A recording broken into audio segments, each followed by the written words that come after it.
Mesdames, Mesdemoiselles, Messieurs, chers internautes, fidèles téléspectateurs, vous tous qui nous suivez sur la CLTV, je vous salue dans le nom de notre Seigneur Jésus-Christ. Bienvenue à notre émission École du Savoir sous notre branche santé. À la une de cette édition, les tabagismes. Fumer est préjudiciable à la santé, fumer tue et la menace est claire et nette. Elle est appuyée par des images chocs sur tous les emballages de cigarettes avec des mentions telles que « Achetez-moi et je vous tue, vous et votre entourage ». Malgré cela, nous voyons que les gens continuent à fumer, ce qui est vraiment paradoxal. École du Savoir va faire le point sur ces fléaux qui menacent l'humanité. Raison pour laquelle nous avons fait appel à un expert en la matière, à la personne du docteur Francis Ndé, qui nous vient de Bruxelles. Il est médecin généraliste spécialisé dans plusieurs domaines, entre autres le tabac, la tabacologie, et il est aussi cofondateur de l'ASBL Prevent. Sans plus tarder, je m'en vais vous présenter notre invité. Voilà, avant d'entrer dans le vif du sujet, je m'en vais accueillir notre expert, le docteur Francis. Bonjour, docteur Francis. Et bonjour, bienvenue à notre plateau de la CLTV. C'est vraiment un honneur pour nous de vous recevoir sur ces plateaux. Plaisir partagé. Ok, merci. Et avant d'entrer dans le vif du sujet, comme je l'ai annoncé, vous êtes cofondateur de l'ASBL Prevent. Pouvez-vous nous parler de cette ASBL? Depuis quand êtes-vous actif et qu'est-ce que vous faites concrètement? Merci, je vous salue tous, chers téléspectateurs, chers internautes. Donc, Prevent ASBL, c'est une ASBL qui est née d'une idée d'humanisme que j'ai eue parce que j'ai eu beaucoup d'expériences internationales sur le plan de la santé humanitaire. Donc, j'ai travaillé pour l'Organisation mondiale de la santé, pour certaines organisations internationales humanitaires américaines. Et donc, quand je suis revenu ici, je me suis dit, l'humanitaire me manque, il faut que je continue cette activité. Et vous savez, les problèmes humanitaires sont mondiaux, on les trouve partout. Donc, même ici, localement, on peut faire de l'humanitaire. Donc, je me suis dit, je vais continuer ce travail humanitaire. C'est comme ça qu'avec beaucoup d'autres personnes, nous nous sommes mis d'accord pour créer une ASBL, pour continuer à faire cette activité. Donc, nous la faisons depuis quelques années maintenant, avec beaucoup d'actions dans la communauté. Notamment, nous disposons d'une clinique mobile. Donc, nous nous déplaçons. Nous allons vers les gens, nous stationnons notre clinique mobile et les gens viennent pour des consultations, de conseils de santé. Et donc, au-delà de cela aussi, nous faisons beaucoup de sensibilisation dans la communauté. Nous parlons des problèmes de santé évitables. Vous avez introduit tout à l'heure le tabagisme. Il y a beaucoup d'autres sujets dont nous parlons, les cardiovasculaires, les cancers, etc. Donc, nous faisons des conférences de sensibilisation des jeunes pour la promotion de la santé. Voilà les deux grands types d'activités que nous faisons avec Prevent ASBL. Évidemment, nous faisons aussi quelques activités de massage cardiaque, des choses comme ça pour familiariser les gens avec ce genre de réaction, parce que si quelqu'un se trouve mal, il faut pouvoir réagir. Voilà. Résumer ce que nous faisons en quelque sorte. Ok, les massages cardiaques, donc vous voulez évoquer une sorte de formation à une aide au premier secours. Exactement, donc on sait bien que les arrêts cardiaques sont très réguliers ici, très fréquents, et parfois on peut être démuni face à quelqu'un qui fait un arrêt cardiaque. Donc notre but ici, c'est de familiariser les gens avec ce geste qui peut sauver. Nous avons pour cela des équipements, un mannequin, et nous allons parfois vers les jeunes, parce qu'il faut aussi que les jeunes se familiarisent, les adultes, les groupes, les associations qui font appel à nous, et donc nous allons leur montrer comment faire ces gestes qui peuvent sauver. Donc c'est un peu ça que nous faisons. Ok, voilà. Ok, et c'est tout le monde qui est bienvenu. Est-ce que vous avez des partenariats ou... Voilà, c'est une très bonne question, très sensible. Nous avons, les partenariats que nous avons, c'est essentiellement des associations qui font appel à nous. Les communautés, que ce soit religieuses ou non, des associations, des écoles, des communes aussi, donc ils nous font appel et donc nous venons vers les populations qui en ont besoin ou les groupes cibles pour leur montrer tout ça, que ce soit pour le massage cardiaque ou pour les autres activités comme les conférences de sensibilisation. Tout dépend des thèmes, on fait appel. Alors, est-ce que ce sont des partenariats en tant que tels? On nous invite, nous venons, malgré le fait que nous n'avons pas de subsides particulièrement, mais nous aimons ce que nous faisons et nous allons répondre à ces appels-là. Il faut quand même dire, et je préfère quand même le mentionner, s'il y a une commune, à Bruxelles, où on a quand même une échevine de la santé qui nous aide chaque fois que nous venons pour intervenir dans sa commune. C'est dans la commune de Terbeek précisément. Donc voilà. Et la commune d'Anderlecht aussi où nous sommes basés. Mais il faut savoir que nous intervenons dans toute la Belgique. Hein. On va à Marchand-Famenne, on va à Nivelles, on va à Braine-l'Alleud, on va un peu partout et nous voici maintenant ici en Flandre. Donc ça montre que nous sommes vraiment sur toute l'étendue du territoire actif. Ok, ça va. Ça, c'est vraiment une œuvre humanitaire et on en parlera, on aura encore l'occasion de pouvoir en parler et d'appuyer cela avec des images. Et je vais demander à la régie, au cas où vous amenez, vous apportez des images pour pouvoir balancer cela et que le public puisse faire connaissance de cette œuvre humanitaire. Bon, voilà. Et maintenant, nous allons entrer dans le vif de notre sujet. Nous allons parler du tabagisme. Voilà. Pourquoi avoir choisi ce sujet? Belle question. On a parlé tout à l'heure de la santé, de l'humanitaire, tout cela. Mais il faut savoir que le but de l'humanitaire, c'est quoi finalement? C'est prévenir les problèmes de santé qui peuvent aboutir à la mort. Donc, il faut savoir que le tabagisme et le tabac constituent la première cause de décès dans le monde. C'est extraordinaire de savoir ça. C'est au-delà de ce qu'on peut imaginer. Donc nous ciblons le tabagisme et d'ailleurs on est ici pratiquement à l'aube du mois qui correspond à la journée mondiale de lutte contre le tabac. Il faut savoir que c'est un problème véritable de santé publique. Ça tue tellement de gens. Un fumeur sur deux meurt de sa cigarette. Vous imaginez, ça veut dire que vous avez 10 personnes, il y en a 5.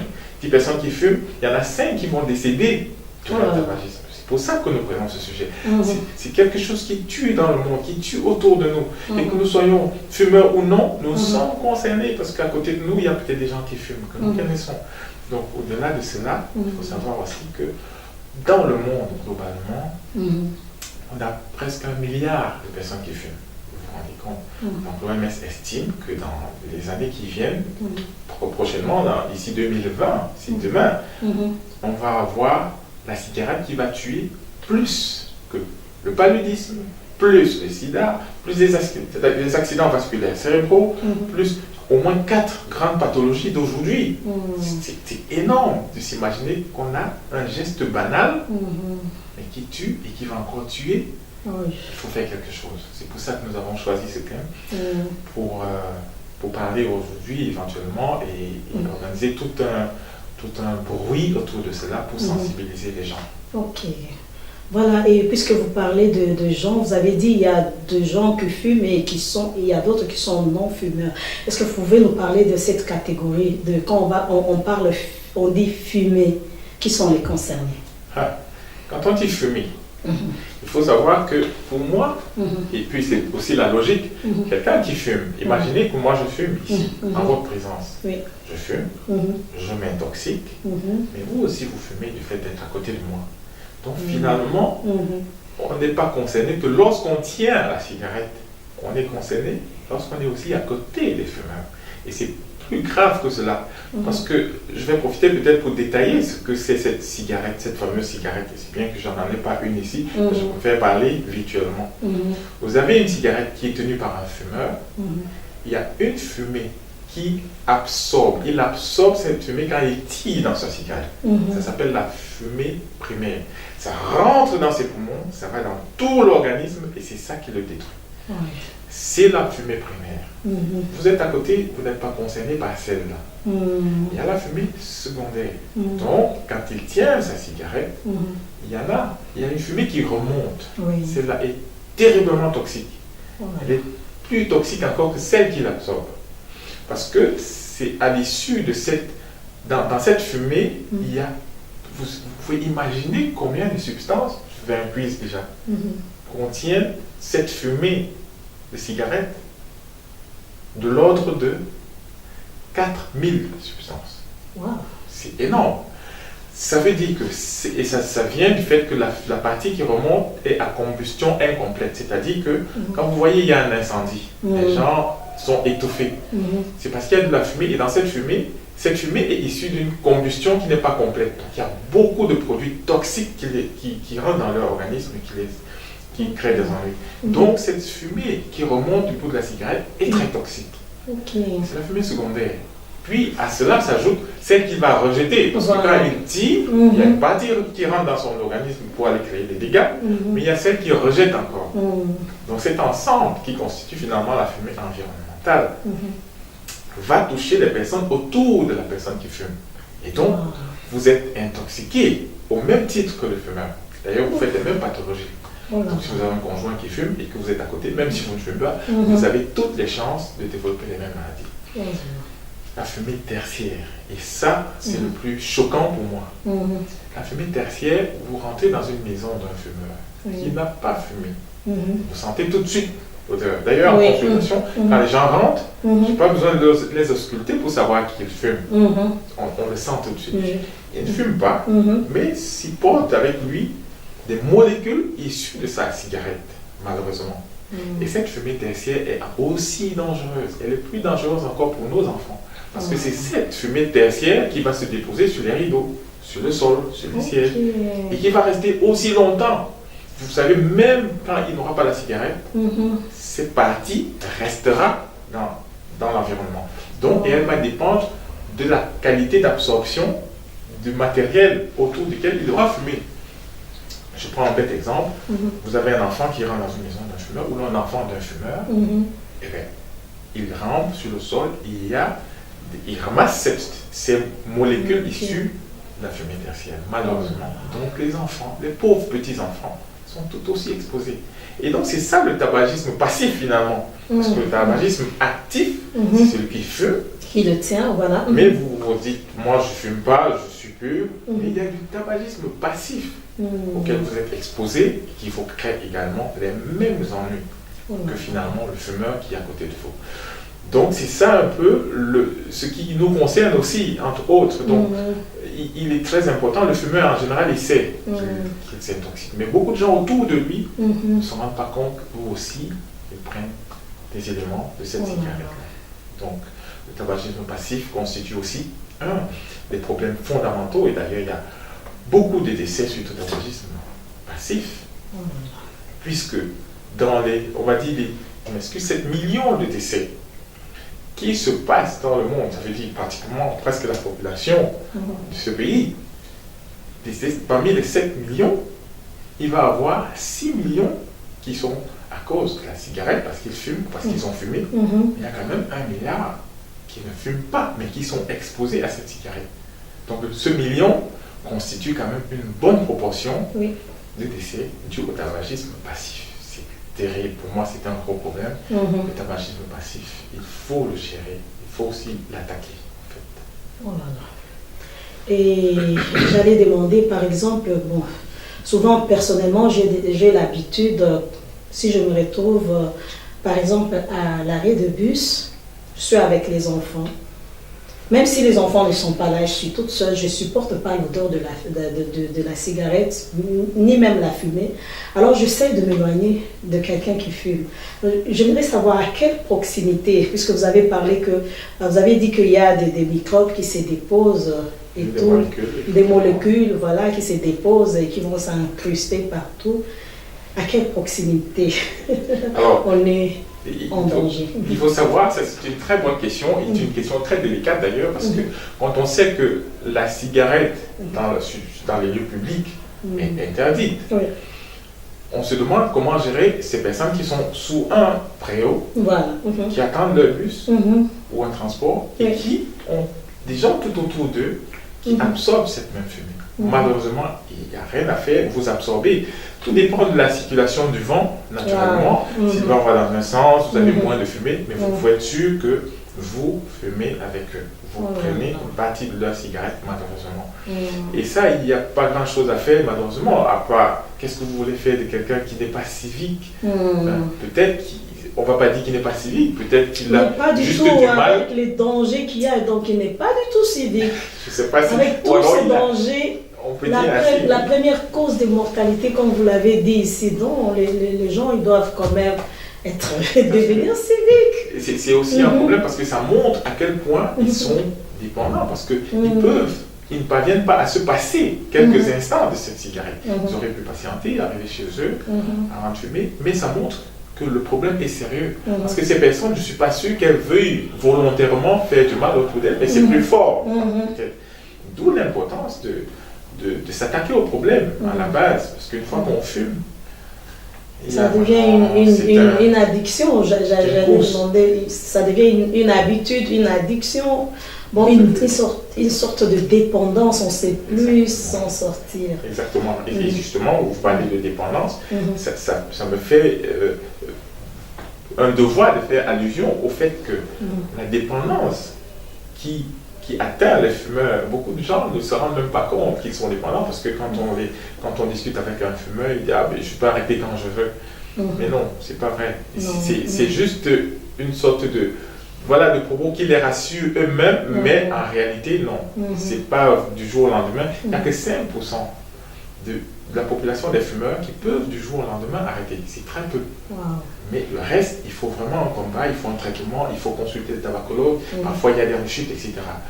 Et donc, il faut savoir que l'addiction, la dépendance, on va dire, vient simplement du fait que dans la cigarette, parmi tous ces 4000 produits qui l'absorbent, il y a un fameux produit qui s'appelle la nicotine. La nicotine, comment elle fonctionne? Quand vous tirez sur votre cigarette, elle rentre dans les poumons, elle va dans la circulation, et en moins de 10 secondes, elle arrive dans votre cerveau.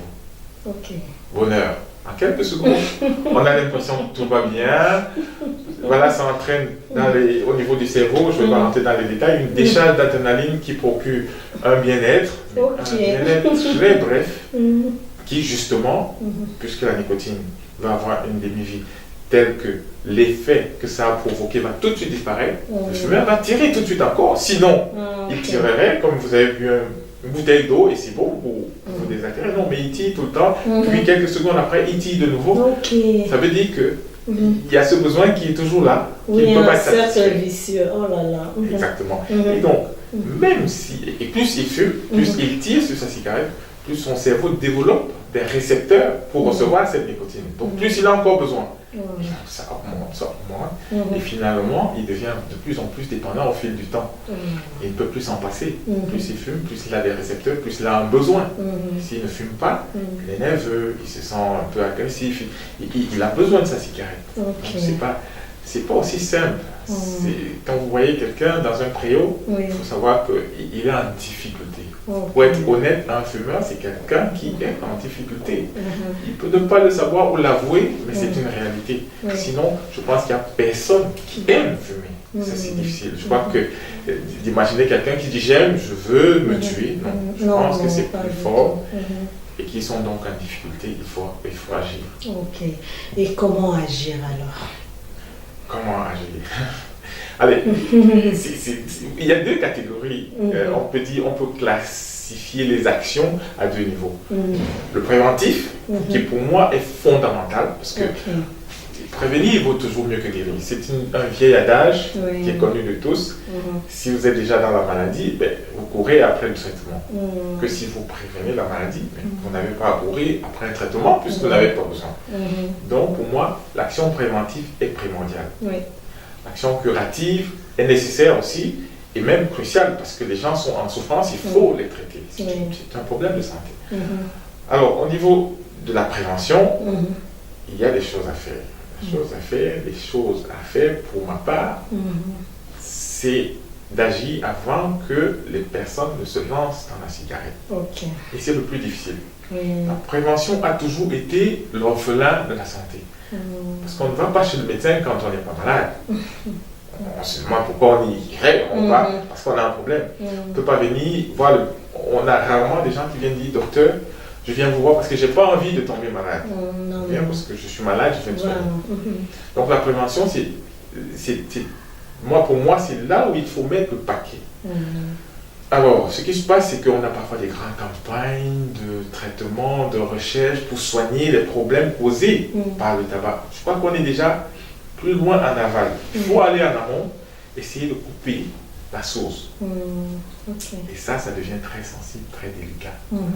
Parce que l'industrie du tabac est très puissante. Voilà. Le combat, c'est un combat, je n'ai pas envie d'être négatif ou pessimiste pour dire que c'est perdu d'avance, comme beaucoup de gens le disent, mais c'est peut-être utopique, c'est peut-être illusoire, mais si on pouvait arrêter le tabac à la source, interdire la production, j'exagère, pour moi, ce serait résolu. Voilà. Maintenant, on ne peut pas. Je ne sais pas si on ne peut pas, mais moi je pense que si les lobbies, il y a des lobbies derrière tout ça, donc si les gens mettent ce n'est pas à espérer. Si les gens mettent pour moi le paquet, s'ils mettent de la volonté, on peut interdire ce fléau. Okay. Parce que ça tue tellement de monde. Vous imaginez autant de gens qui sont tués quand on dit que les accidents de la voie publique, quand je roule parfois dans les autoroutes, sur les autoroutes, ici, je vois des affiches où il est écrit cette année, il y a eu 300 et des décès d'accidents. Et puis, on en fait toute une campagne. C'est excellent parce que c'était 400, c'est passé à 300. C'est excellent. Ça veut dire en moyenne 1 mort par jour. Mais dans l'Union européenne, rien que des 27, on a 500 000 décès du tabac par an. C'est phénoménal. Ça veut dire par jour, on en est à 1300, environ 1300. Mais par jour 1300 par jour. C'est phénoménal. Dû au tabac. Ça veut dire que si on mettait proportionnellement autant d'énergie dans la prévention, si 1 mort par jour pour les accidents de la route, c'est déjà grave, 1300, c'est encore plus grave. C'est terrible. Donc pour moi, si on mettait le paquet sur la prévention, on pourrait vraiment réduire les décès dus au tabac. Donc la prévention, pour moi, c'est le lieu d'action. Maintenant, comment ça peut se faire? Les lobbies, on a dit, ils sont puissants. Si on met rien que l'industrie du tabac, les grandes sociétés de production de tabac, à eux seuls, ils représentent les 10, si on se base sur leur capital, leurs moyens, ils représenteraient environ les 10 premiers pays les plus riches du monde. Je vous assure. Une poignée de gens qui tiennent autant de moyens. Et il y a un projet qui propose d'augmenter les prix du tabac pour pouvoir décourager un peu les consommateurs ou les fumeurs. Alors, ça... Et là, c'est pour les enrichir encore. Vous avez tout à fait compris. Donc, les études scientifiques le montrent bien. Si vous voyez, si vous passez d'aujourd'hui à il y a 10 ans ou 20 ans en arrière, le prix de la cigarette aura augmenté. Pourtant, les consommateurs ne diminuent pas. Ça diminue pas. Ça veut dire que si on augmente progressivement 1 cent en plus aujourd'hui, 1 cent en plus demain, etc., oui, les gens vont s'habituer. L'idéal serait de passer du cent au double. Vous allez voir que pour que quelqu'un sorte son paquet qu'il achète à 6 euros, 7 euros, qu'il le prenne tout de suite à 12 euros, ça va être plus dissuasif. Mais ils le savent très bien. Donc quand il y a les lobbies contre le tabac qui se battent pour cette façon de prévenir, il y a des lobbies pour le tabac qui se battent pour ralentir ces procédures, pour bloquer ces procédures. Ce qui fait qu'ils augmentent, ils acceptent d'augmenter, mais c'est progressif parce qu'ils savent que ça n'aura aucun impact. Aucun effet. Alors on s'habitue, ils continuent à fumer. Donc ça c'est un aspect, prévention. Maintenant la deuxième partie de la prévention, c'est agir, comme je disais, avant qu'on commence. Quand est-ce qu'on commence? Mais quand on est jeune. Ces lobbies, qu'est-ce qu'ils vont faire? Ils vont créer de la publicité. La publicité c'est quoi? C'est de la manipulation. Qui est plus sensible à la manipulation? Ce sont les jeunes. Donc, jeunes, 12 ans, on commence déjà à vouloir se sentir adulte, on veut faire des choses, on se dit je peux fumer, et ça, les lobbies le savent. Donc, ils vont utiliser la publicité. Il faut agir au niveau de la publicité. il faut protéger les jeunes parce que les jeunes sont très exposés. On va les toucher à travers les musiciens, les grands artistes. On va les payer pour faire la publicité. Plus que les jeunes ont leurs idoles, on voit leurs grands chanteurs qui fument, ils vont voir leurs grands acteurs qui fument, ils seront attirés par la cigarette, ils vont continuer. Les lobbies de publicité sont extrêmement nocifs, dangereux et puissants malheureusement. Et malheureusement, vous savez, il y a même des années auparavant, ils ont pu utiliser les médecins pour faire la publicité de la cigarette. Oh là là, c'est pas vrai. Et oui. Vous voyez dans les publicités des médecins avec un stéthoscope qui tenait, c'est surtout dans les grands pays puissants que je ne vais pas citer, qui tenait le paquet de cigarettes et qui disait si vous avez des problèmes de santé, fumez, ça va vous dégager les voies respiratoires, etc. Mais c'était inimaginable. C'était inimaginable. Donc s'ils ont pu utiliser des scientifiques pour faire la publicité, croyez-moi, les acteurs, c'est encore plus facile. Donc il faut protéger les jeunes. La prévention a besoin qu'on s'attaque aux jeunes, qu'on les protège, par exemple, au-delà des lois, on essaie de mettre sur pied des programmes. Qu'on interdise d'ailleurs les buralistes devant les écoles, par exemple, parce que c'est très à côté de l'école. Quand ils sortent, c'est facile, ils traversent la route, ils peuvent acheter de la cigarette. Donc des choses comme ça, on devrait, pour moi, bannir totalement. Et alors, ça c'est la prévention, il y a bien d'autres choses, les programmes de sensibilisation, d'échange avec les jeunes, etc. Mais il est important à savoir avant qu'ils commencent. Parce qu'une fois qu'ils sont rentrés, il faut aussi agir le plus rapidement possible. Parce qu'on a parlé des dépendances tout à l'heure. Il faut savoir que la dépendance, plus on commence tôt, plus la dépendance est forte. Donc si les jeunes viennent de commencer, on l'attrape avant 6 mois, on a plus de chances de le ressortir. Plus il traîne, plus sa dépendance augmente. Donc plus il faut agir vite avant qu'il fume, et s'il a fumé, on agit pendant qu'il est encore dans ses premiers jours. Sinon, il devient comme un adulte. Oh là là. Donc il y a tout un... Parce que, permettez-moi de vous interrompre, pour nos jeunes par exemple, ils reçoivent, ceux qui sont bien éduqués par exemple, ils ont peur de parents, ils vont fumer à l'insu de parents. Par exemple, ils sont influencés par les élèves, par leurs amis, leur entourage. Est-ce qu'il y a... On sait déceler ça, parce que là, ils vont cacher, il a fait ça à l'extérieur, il a passé du temps, et puis toute l'odeur, elle est partie. Bon, comment est-ce qu'il y a des éléments qui peuvent...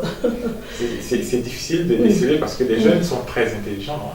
Et c'est les jeunes adolescents en général, ils savent comment jongler, ils savent quel produit prendre pour faire partie l'odeur de la cigarette. Donc, malheureusement, ils sont entre eux. C'est pour ça que les programmes doivent s'attaquer aux écoles, aux collèges, dans les environnements où il y a des jeunes adolescents qui veulent déjà essayer des choses, pour les sensibiliser.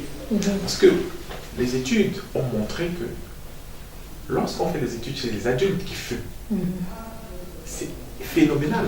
Ils se rendent compte, les études, les résultats montrent que 4 cinquièmes, donc 80% environ, disent regretter d'avoir commencé à fumer.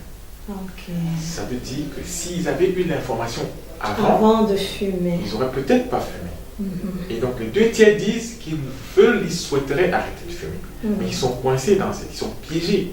Ça veut dire que si les jeunes reçoivent l'information, il se pourrait qu'il y ait une bonne partie qui finalement ne tombe pas dans le piège de la publicité, de la propagande, etc. Je pense qu'il faut vraiment les cibler très tôt, mettre sur pied des programmes. On ne sait pas, et vous avez pointé un problème très important, les parents ne savent pas forcément, parce que quand ces jeunes fument entre eux, éventuellement, c'est à l'insu des parents. Donc il faut pouvoir les toucher à l'extérieur de leur famille, qui sont aussi un peu plus confortables, qui parlent, qui disent ce qui se passe.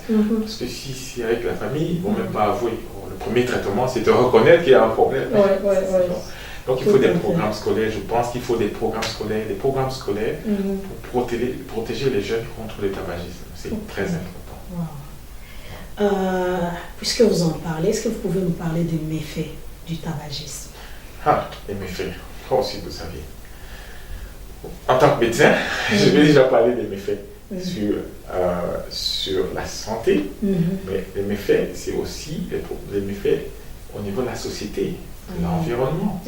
Donc on peut parler, avant d'arriver sur la santé, du coût de la cigarette. On sait que financièrement, c'est appauvri. C'est un des grands problèmes. Je vous ai dit qu'il y avait 1 milliard environ de fumeurs dans le monde. 80%, c'est dans les pays en voie de développement, les pays pauvres, les pays à faible revenu. Ça veut dire qu'on est déjà faible, pauvre, et on dépense encore pour abîmer sa santé. Donc ça nous ruine, financièrement, ça nous ruine sur la santé. Ça se traduit comment par les pays développés? Ça se traduit par le fait que au sein des pays qui ne sont pas pauvres, ce sont les pauvres qui fument plus. Donc, il y a déjà des méfaits économiques pour ces populations qui sont encore plus précarisées, qui réduisent encore leurs moyens. Imaginez juste un paquet par jour, 6 euros. Sur 20 jours, sur un mois, c'est le calcul est vite fait. Sur un mois, c'est incroyable. Sur une année, c'est des vacances. Bref, ça coûte cher. Méfaits environnementaux. Il faut savoir que la production du tabac entraîne la destruction de la nature, puisque ces plantes sont remplies pleines de produits, parfois même radioactifs, puisqu'ils absorbent excessivement dans le sol. Donc, c'est une destruction environnementale, non seulement par la culture, mais aussi par les mégots, puisque ces produits ne sont pas biodégradables. Donc, c'est de la pollution. Maintenant, on en vient à la santé. J'espère que vous avez une journée. Parce que les effets sont énormes. Alors, l'organisme a plusieurs systèmes. Donc, on a le système nerveux, on a le système ostéo-articulaire, tegmentaire, cardiovasculaire, urinaire, reproducteur, on a du système digestif, respiratoire. Je finis par le respiratoire parce que beaucoup de gens se disent « Ah, c'est que les poumons ». Mais non, on va parler du poumon en dernier. Il faut savoir que chaque système est affecté par la cigarette. Ça, c'est sûr. Le système nerveux central. Vous aurez des AVC. Les AVC, dû au fait que la cigarette va abîmer les vaisseaux sanguins, ça va les rigidifier, ça va vous rendre plus fragile, plus vulnérable aux accidents vasculaires cérébraux. À côté de ça, on a la nervosité, tout ce que ça entraîne, puisque contrairement à ce que les gens pensent, la cigarette stresse plus qu'elle ne déstresse. C'est-à-dire que vous avez plus de stress du fait que vous venez de fumer et qu'elle est finie, vous en avez encore besoin. Donc vous êtes plus stressé. La cigarette cause plus de tort au cerveau. Ça, c'est pour ne se limiter qu'à ces deux effets. On va au-delà, on laisse le système nerveux central. On descend un peu au niveau des yeux, qui sont un peu proches puisque l'œil, c'est l'entrée, l'organisme. Ici, vous avez des atteintes oculaires. Les fumeurs auront plus facilement les cataractes, ils auront l'atteinte maculaire, donc ils vont plus vite perdre la vue. Donc, on a déjà ça qui est problématique. On va au-delà, on pense au système digestif. Vous aurez facilement les cancers colorectaux, etc. La cigarette va entraîner des perturbations terribles. On laisse le système digestif avec ces cancers colorectaux. On prend le système endocrinien, non les glandes. Vous avez les maladies de la thyroïde qui vont être causées par la cigarette. Vous aurez le pancréas qui va être fortement atteint par les... Vous avez 4000 produits, vous imaginez, qui vont être atteints, le pancréas va être atteint par les produits de la cigarette. Vous aurez même des diabétiques dus à la cigarette, vous vous rendez compte. Donc quelqu'un qui est diabétique parce qu'il fume, à cause de la cigarette. On va laisser ces deux maladies-là. On va passer au système immunitaire. La cigarette va détruire vos défenses immunitaires. Alors, tous ces produits, plus la nicotine qui agit sur les cellules de défense. Donc, vous allez voir qu'un fumeur fera plus de maladies. Il sera plus enclin à faire la grippe dans une entreprise ou dans une société ou dans une maison. Les fumeurs vont plus faire la grippe, ils vont traîner plus, ils auront plus de jours de maladie à cause de la cigarette. Donc, ça affaiblit votre immunité. On va au-delà, on laisse l'immunité à cette faiblesse-là globale. Prenez un système reproducteur, c'est sensible. Il y a l'homme, il y a la femme. On dit souvent, dès qu'il n'y a pas d'enfant, la femme. Non, il faut oublier. Un fumeur va affaiblir ses capacités de procréer. Ça, c'est sûr. Donc, vous allez avoir azospermie, donc peu de sperme. Asténospermie, les spermes qui vont rester encore, seront plus fatigués, ils ne vont pas bien bouger. Vous allez avoir une oligo, donc vous allez avoir très peu. Vous allez avoir un problème de quantité, de mobilité, tout ça, ça va affecter la reproduction. Et c'est de l'homme. Avant de quitter l'homme, il faut savoir que l'homme, les études montrent que l'homme transmet maintenant certaines pathologies génétiques à la descendance du fait de la cigarette. Donc, système reproducteur atteint chez l'homme. Chez la femme, catastrophe. Une femme qui fume, et ça concerne aussi alors forcément la femme qui fume passivement, puisqu'elle est à côté du fumeur. grossesse ectopique, donc extra-utérine, au lieu que l'œuf s'implante dans, dans l'utérus, pardon, très bien, c'est bien votre code de production. Donc, au lieu qu'il s'implante dans l'utérus, qui est fait pour ça, il va s'implanter en plein chemin. Conséquence, rupture, urgence, donc on a ça. Au-delà de cela, on a des femmes qui fument, qui vont faire des petits bébés, des bébés prématurés, des malformations, certains types de malformations. Donc, la cigarette, finalement, système reproducteur atteint.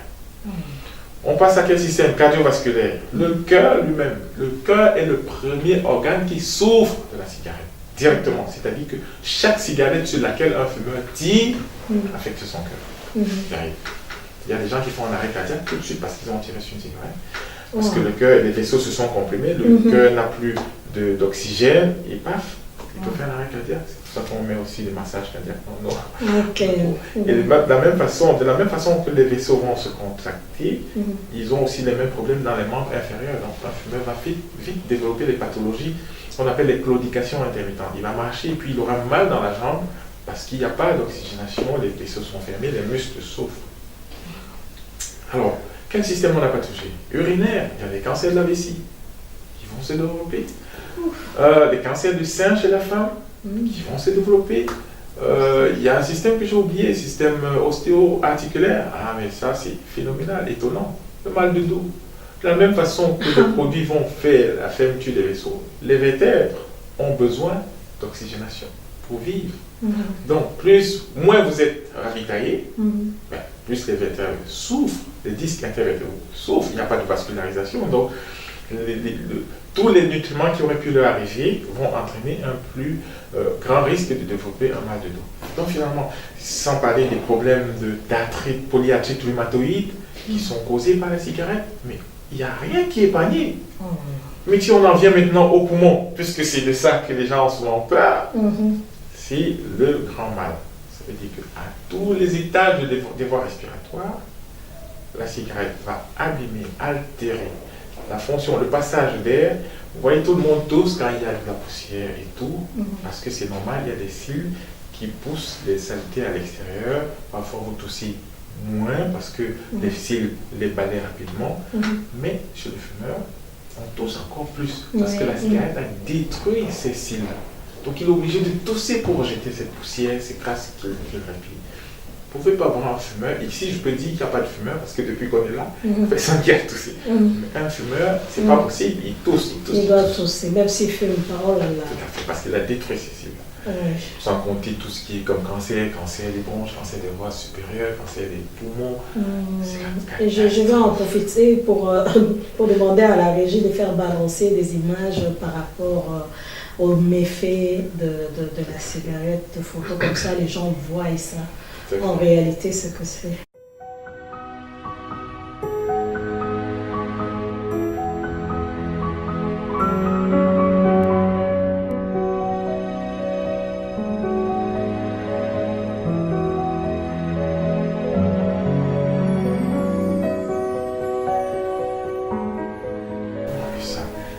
Cette fameuse cigarette, c'est la palme d'or du siècle.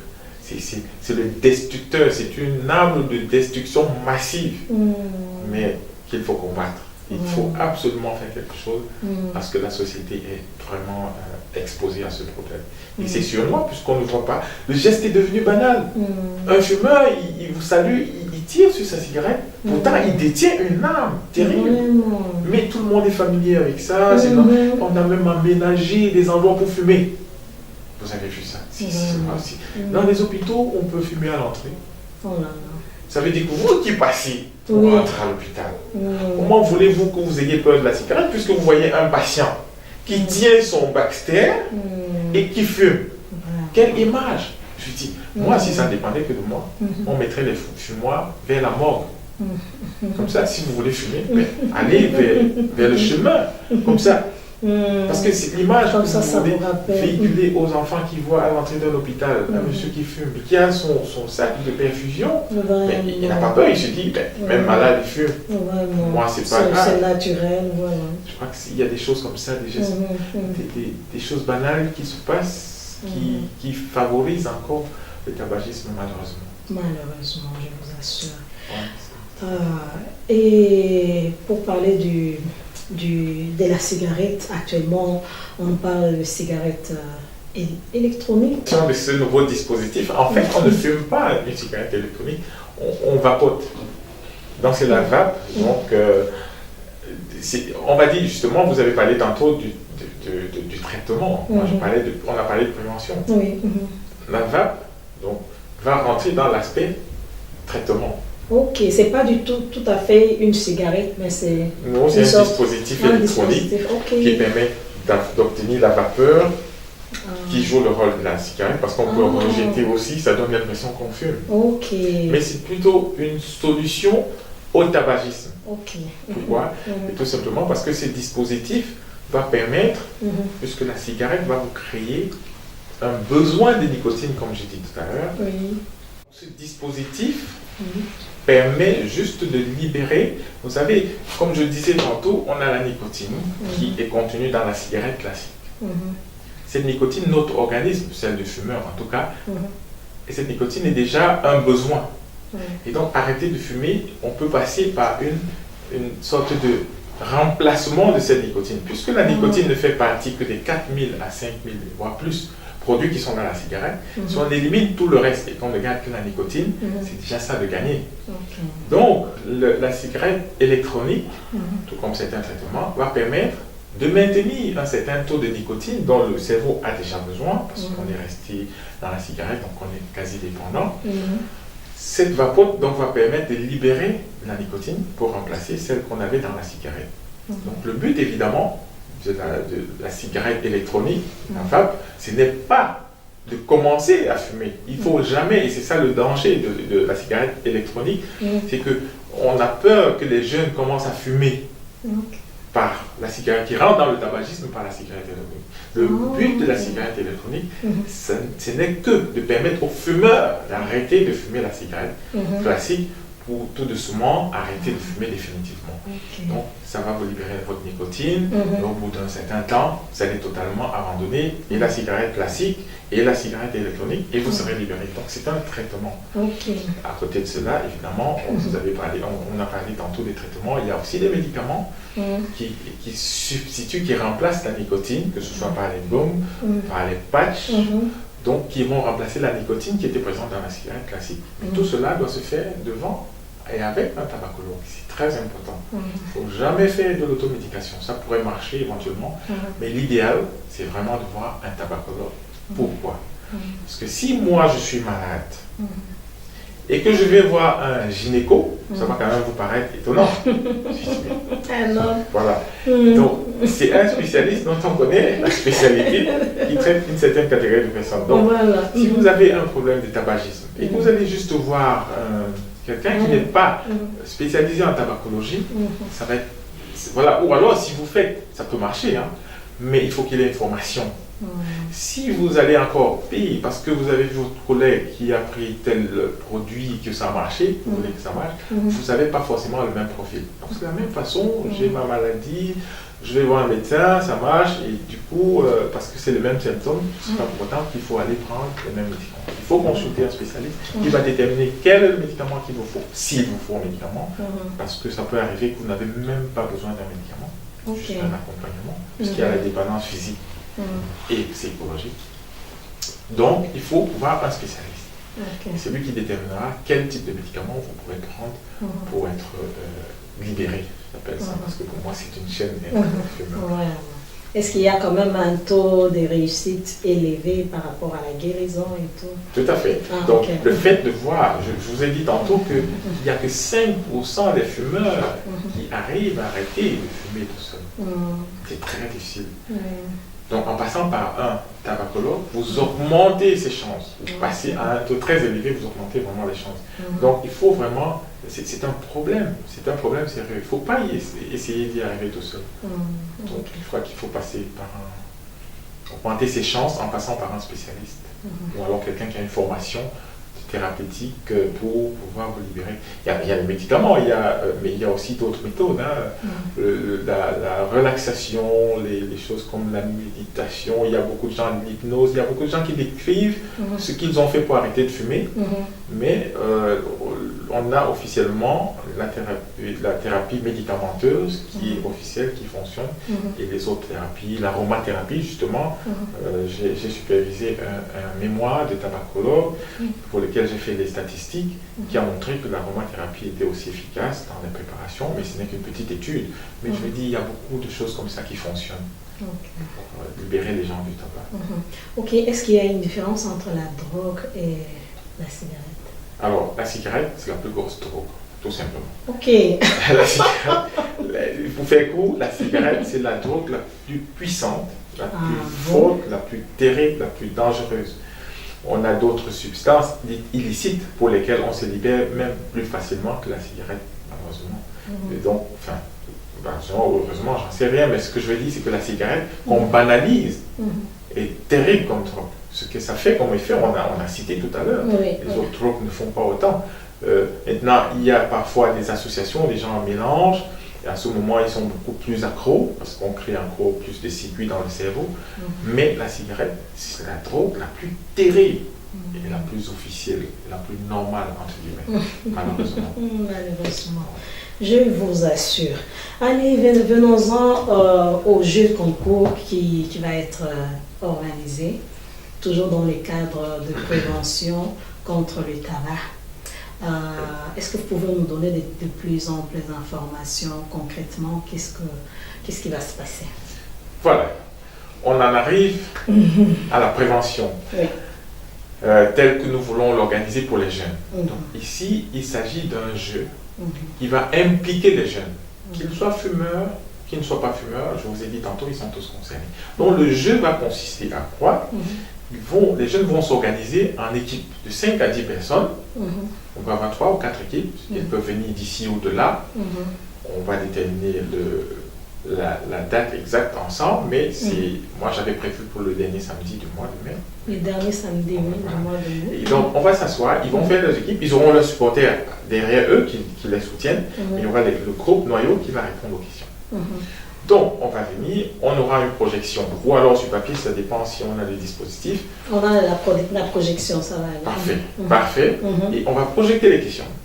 Les groupes vont répondre à chaque question. Ensuite, on va commenter ces réponses. Donc, une fois qu'ils auront répondu, on va commenter pour que ça rentre encore bien dans leur tête, puisque de toute façon, ils ne vont pas rejouer. On aura une victoire à la fin. Et cette méthode permet aux jeunes de réfléchir avant d'obtenir la réponse. Au moment où ils ont la réponse reste dans leur tête. Parce qu'ils ont pensé, ils ont sciencé pour trouver, et enfin ils ont la réponse avec l'explication. C'est une stratégie de promotion de la santé, de sensibilisation. Au terme du questionnaire, on va déterminer l'équipe gagnante. S'il n'y a pas d'équipe gagnante, on va faire une finale avec quelques questions encore pour déterminer, il faut qu'il y ait une équipe gagnante qu'on va remercier avec ce qu'on aura déterminé comme cadeau, t-shirt ou trophée, on va déterminer. Ils vont recevoir cela comme récompense. Ce sera le jeu ici. Après, le même jeu se passe ailleurs. Après, il y aura une grande finale de tous les gagnants de chaque région, de chaque ville. On va rassembler les équipes qui auront gagné avec des quiz encore plus sophistiqués, des questions plus piégeantes pour trouver encore les plus fins pour trouver les réponses. Et ça va permettre de sensibiliser les jeux. Deuxième, avant ce jeu, le plus important, l'une des parties importantes du jeu, ça va être un spot de 10 à 20 secondes que les équipes vont constituer, vont faire soit en groupe, soit individuellement pour faire de la sensibilisation contre la cigarette. Donc, avec les smartphones qu'on a aujourd'hui, sur 10 jeunes, il y en aura au moins 2 ou 3 qui vont avoir un smartphone. Ils vont s'arranger à faire un petit enregistrement, soit en selfie, soit en groupe, un petit truc ludique pour sensibiliser soit les fumeurs, soit les non-fumeurs pour qu'ils ne commencent jamais, soit pour parler de la cigarette. Mais il faut que ce soit court, 10 à 20 secondes maximum. Et ils vont envoyer ça à l'adresse de Prevents, ASBL. On va dépouiller, on va analyser. Il faut que ce soit pour le 20 mai maximum qu'on ait tout, parce qu'il faut une semaine pour analyser avec les experts, pour déterminer le spot le plus parlant, le plus touchant. Et ces spots vont être sélectionnés par les spécialistes, mais le jour du jeu, on va encore projeter. Il y aura un vote général où on va voir, il y aura un quota de points par rapport à ces jeunes eux-mêmes qui auront choisi quel est le spot qui est le plus intéressant. Évidemment, comme ils ont participé, c'est un peu délicat, mais voilà, il y a la reconnaissance quand un spot est bon, on est unanime. Donc, on va envoyer les spots avant le jour du jeu. On va faire les quiz, on va projeter les spots. Donc, il y aura aussi un prix pour le meilleur spot. Ok. Voilà, donc, et ce spot aussi va faire partie plus tard du grand jeu qu'on aura pour rassembler toutes les équipes qui ont participé. Donc voilà, donc vous serez chargé peut-être ici de rassembler quelques équipes, ça peut être le même. Les jeunes peuvent aussi faire leur spot individuellement. C'est-à-dire que vous n'êtes pas obligé de faire un groupe, vous pouvez faire un spot que vous proposez pour ce jour-là. Ok, ça englobe quelle catégorie de jeunes? C'est comme par les jeunes. Le pasteur disait tantôt jusqu'à 67 ans en Belgique, on est jeune. Tout à fait. Mais écoutez, on ne va pas exclure les gens. Hein. Franchement, non, on n'exclut pas. Il faudrait qu'il y ait une large panoplie. Il faut participer. S'ils ont 12 ans, on sait bien qu'on les cible déjà par la publicité à 12 ans. À partir de 12 ans, et puis on remonte. Si vous vous sentez jeune à 50 ans, c'est bien. Oui. Donc, c'est aussi bon. Mais voilà, vous avez compris le but. Le but, c'est vraiment de toucher les jeunes. Voilà, donc on aura 10 questionnaires, hein, comme pour faire un petit briefing. Tout à fait. 10 questionnaires, et puis est-ce qu'ils auront. Ça va se baser par rapport à cette émission pour pouvoir répondre à ces questionnaires. Ça, c'est un piège parce que si vous enlevez la partie où on parle du jeu, pour les montrer, ça peut être intéressant parce qu'à ce moment, mais voilà, toutes les ressources sont bonnes. C'est-à-dire que s'ils voient l'émission et tout ce qui a été dit, mais on n'a qu'une heure pour parler de la cigarette, mais c'est une spécialisation, croyez bien. Donc, c'est pas parce qu'ils ont suivi un programme de. C'est vrai que j'ai bien synthétisé pas mal de choses, j'imagine, mais il y a plein de choses à dire sur le tabac. Donc, il faut qu'ils cherchent. Et qu'ils fassent des recherches. Voilà. De voir l'émission, voir tout ce qu'on a dit, mais il faut aller au-delà. Qu'ils soient aussi créatifs. Voilà, exactement. Pour être prêt, parce qu'on ne dit pas d'où viendront les questions, on va balancer toutes sortes de questions et après, ils vont répondre. Voilà, merci docteur. On nous signale que le temps qui nous a été imparti touche à sa fin. Est-ce que vous avez un mot de la fin par rapport au tabagisme? Un mot de la fin, c'est que nous sommes véritablement tous concernés. Ne vous dites pas, je ne fume pas, ça ne me concerne pas. Je crois que tout le monde est concerné par le problème du tabagisme. Il tue autant de monde, il tue tellement de gens. La moitié des enfants sont exposés aux produits du tabac, soit de l'un de leurs parents, soit de l'environnement. C'est phénoménal. Protégeons ces enfants, protégeons la santé de nos amis, de nos connaissances, protégeons l'univers, puisque finalement, comme on l'a dit, ça participe à la destruction de l'humanité. Participons à la lutte contre la précarité, puisqu'on a vu que ça appauvrit. Participons à la santé, puisqu'on a vu que ça touche. Mais enfin, tout le monde doit, pour moi, être actif dans la lutte contre le tabagisme. Moi, c'est fondamental, c'est un devoir. Ne rien faire, pour moi, c'est participer de façon indirecte à encourager à fumer. Je ne veux pas dire que c'est criminel, parce que ce serait exagéré, mais ne rien faire, pour moi, c'est pas ce qu'il faut faire. Il faut agir, tous à notre niveau. Tout à fait. Merci, peuple de Dieu, chers téléspectateurs, chers internautes. Merci pour votre fidélité. J'espère que vous avez reçu de la connaissance qui pourra vous sauver. Qui pourra, je dis bien qui pourra, mais la connaissance qui sauve, parce que tout ce qui a été évoqué ici est vraiment vital. Alors agissons comme le docteur l'a dit, agissons et au plus vite possible. Merci docteur pour cette sensibilisation. Vraiment, je bénis le Seigneur, puisse le Seigneur vous accompagner, vous accorder encore beaucoup plus d'intelligence et qu'il accompagne cette œuvre de prévention. Et prochainement, ça sera encore un honneur de vous recevoir ici sur ces plateaux. Et quant à vous, chers téléspectateurs, réagissez. Envoyez-nous vos suggestions. J'aimerais aussi lancer un appel aux jeunes qui ont commencé déjà à fumer sous l'influence des amis, de votre entourage, et vous le faites à l'insu de parents. On est là pour vous aider. écrivez-nous, réagissez. Vous pouvez faire ça de façon anonyme pour que nous puissions vous accompagner, puisque fumer tue, comme nous l'avons dit ici. J'espère que vous allez prendre la bonne résolution.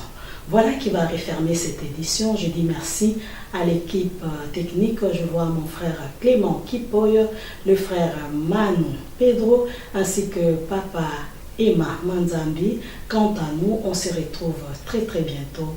Et d'ici là, prenez de bonnes résolutions pour sauver des vies. Que le Seigneur vous bénisse. Merci.